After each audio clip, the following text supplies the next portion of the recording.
Deputy Minister of Gender, my brother, Hajikeda, and Tifatu. Please allow me to stand on existing protocol, distinguished ladies and gentlemen.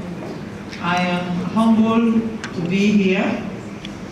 Well, after what one of Sierra Leone's best actresses had performed in front of us, I don't think I have anything else to say. You know, Auntie Vero is just one of those women you either like or hate. She's Marmite. When you like it, you eat a lot. When you hate it, you spit it out. But she just says it as it is. Sometimes I believe when I get to her age, I'm going to be worse than her. I'm so humbled to be here. I have to be honest. I saw an email from someone called Rita.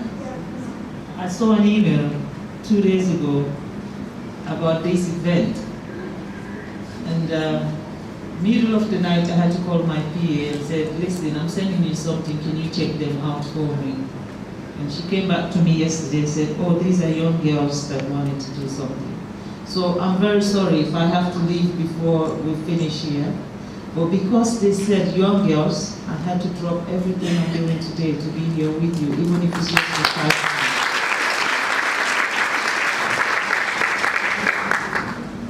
You know, let me ask this question. How many of you want to be First Lady? You need to dare and dream high. No one said in Sierra Leone we can't have female presidents, is it? Yes. So why are you limiting yourself to First Ladies? Every time they said, hey, who wants to be First Lady? Everybody put their hands up. I'm saying, my God, if only you know what First Lady had to do, yo. It's a tough, tough thing. But I believe when you're at the top of it all, as the president of this country, you make the decision. The First Lady don't make the decisions. The First Lady only advocates. And sometimes the men will say, we are too loud. Oh, she talked too much. But can somebody tell the president you talk too much? So dream high. And, you know, start to dream out of the box. Because you can also be a president in this country.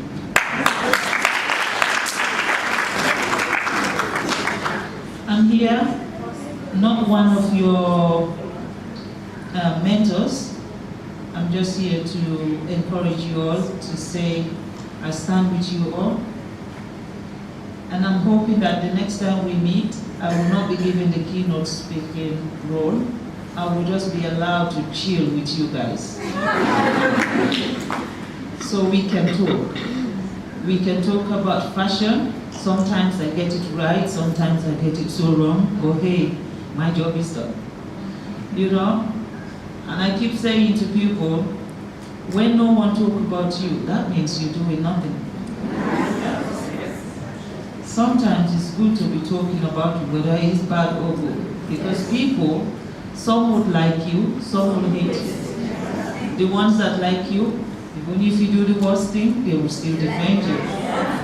The ones that hate you, even if you bring the sky down, they will still say bad things about you. So what do you care? Don't care about what people think about you. You're a woman. We are the disadvantaged sex. Everything about us, we have to fight 10 times more. That's the job. Auntie Vero said, if you give us a drop, we multiply it and triple it, right, to triplets. I have not had that in my whole life. But that's the truth. Don't limit your dream. Dare to dream and do not allow anybody to kill your dream. When you allow people to start defining you, that's when you get everything wrong. When you allow people to start telling you how you live your own life, I believe you should know what is right for you, and you should be able to make that decision yourself. So I'm saying to you as young women, our jobs in this world, for now, is still very tough. We have to put more work into everything we do. We double our efforts. And it's not just Sierra Leone, this is all around the world. Even America, I can tell you, they don't have gender equality. Because when you start talking about gender equality, let's start about gender pay. How much do you pay the men and how much do you pay the women? That's where gender equality starts. People say to me, oh, let us talk about gender. Whenever I go to the UN, they say, talk about gender. I say, which of the genders? Gender equality. Which gender are we talking about? Because my own world, I know about male, female genders. We have always been the disadvantaged sex. Now, there are other genders. Those genders have added into all the genders, and those genders have priority than us women who have been on those forms from the name formed has been created. Every other gender matters. Oh no, you can't say this about lesbians. Oh no, you can't say this about gays. Oh no, you can't say this about, you know what? And these are all new things. They all have new rights. And us women, we are still there because we have the tendency of pull-down syndrome ourselves. If you now put Auntie Vero and say, we want Veronica to be the next president of this country, that's when you will see how many women don't like her. It is us, the women, that will pull her down.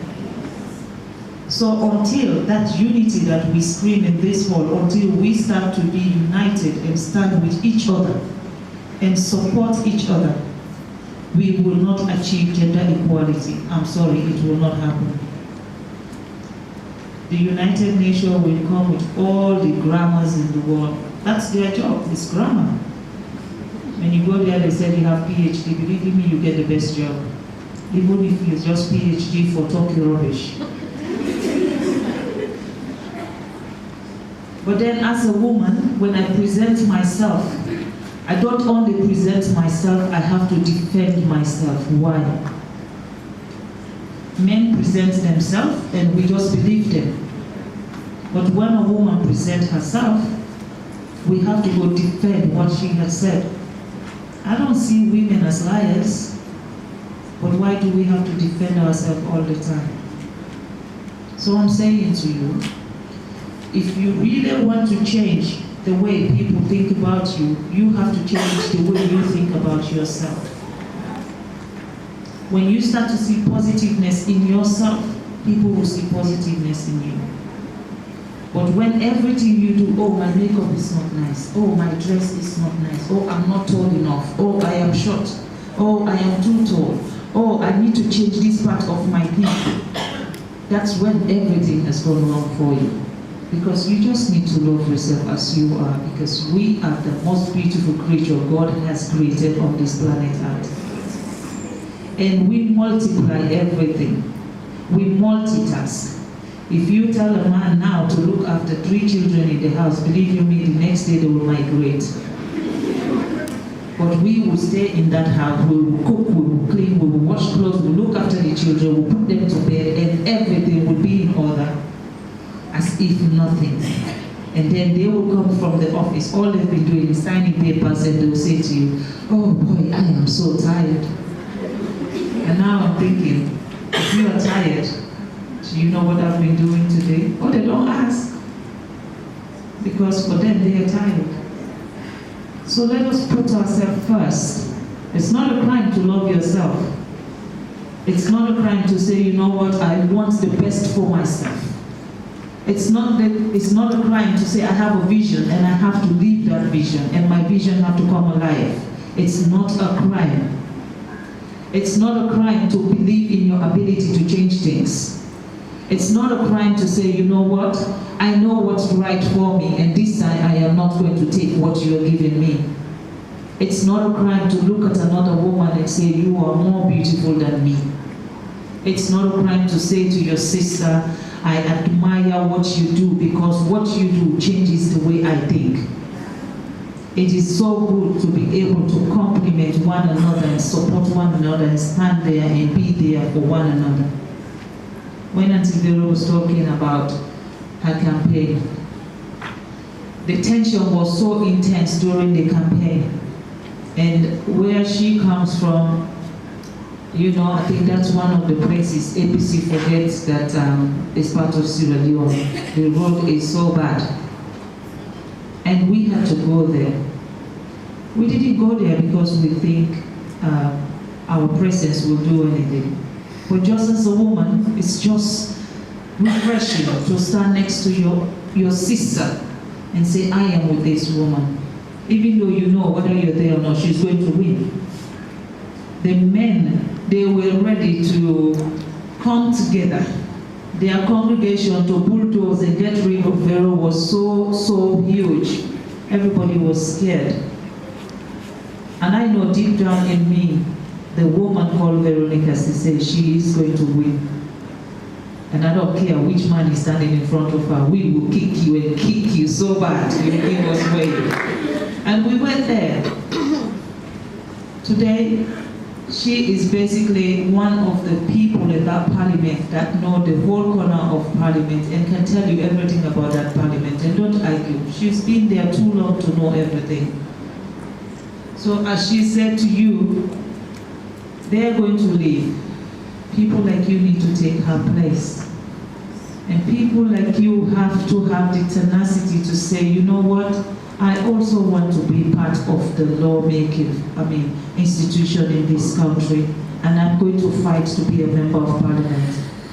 There is no age that says you have to be this age. As long as you are 18, dare to challenge the status quo and say, I'm going to fight for this. We need to replace her. But this time, we don't want to replace her with one woman. We want to replace her with so many other women that have voices that will help us grow.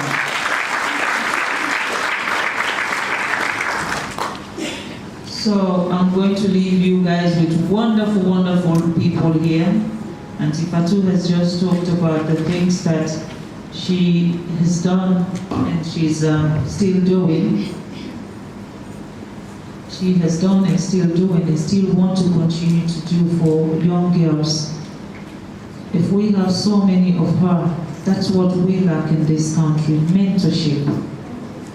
We don't have role models. There are a lot of role models, but unfortunately we just don't present ourselves. So a summit like this is to actually build mentors. Is to build mentorship and be able to get women to talk. This is where we can vent our angers. And this is where we start to empower ourselves. When I leave, I'm going to be saying, this morning, I have spent a well spent of my time with wonderful young ladies that are going to be the next president of this country.